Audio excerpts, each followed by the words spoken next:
Bertambahnya penduduk, sedangkan jumlah lahan yang bisa kita tanami semakin berkurang. Sedangkan makanan merupakan tanaman pangan atau makanan pokok bagi manusia seperti beras, jagung, kedelai, juga kacang-kacangan tetap harus kita perlukan. Makanya kita harus meningkatkan produktivitas. Hal yang terpenting untuk meningkatkan produktivitas adalah penggunaan benih. Makanya kita harus mempunyai penelitian di bidang benih. Jadi dengan lahan yang sedikit kita bisa menghasilkan produksi yang lebih banyak. Sebagian besar petani Indonesia masih menggunakan benih yang mereka produksi sendiri. Padahal benih-benih yang mereka produksi sendiri itu belum menjamin mutunya.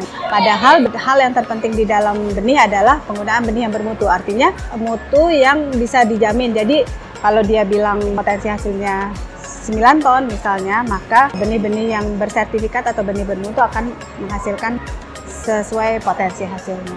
Dimulai dengan pemuliaan tanaman.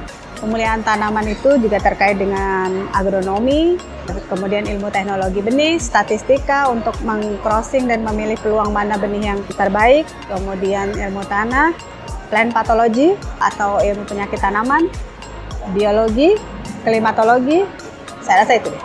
Di Indonesia banyak sekali ragam jenis tanaman lain selain padi, jagung, kedelai, misalnya seperti gayong, sejenis umbi-umbian yang sangat berpotensi menjadi karbohidrat, pengganti dari padi. Kemudian di kacang-kacangan juga banyak sekali potensi kita, antara lain kacang Bogor atau yang disebut dengan kacang Barbara.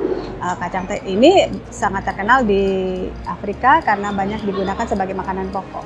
Kemudian iles-iles juga begitu, sekarang banyak digunakan untuk orang yang diet sebagai karbohidrat pengganti. Jadi Indonesia sebenarnya sangat banyak ragam makanan yang bisa kita eksplor. Untuk sementara sebelum dilakukan pemulihan tanaman, maka kita harus menyimpannya dulu atau kita mengeksplor dulu lah potensi-potensi apa yang ada sehingga kemudian hari bisa kita manfaatkan.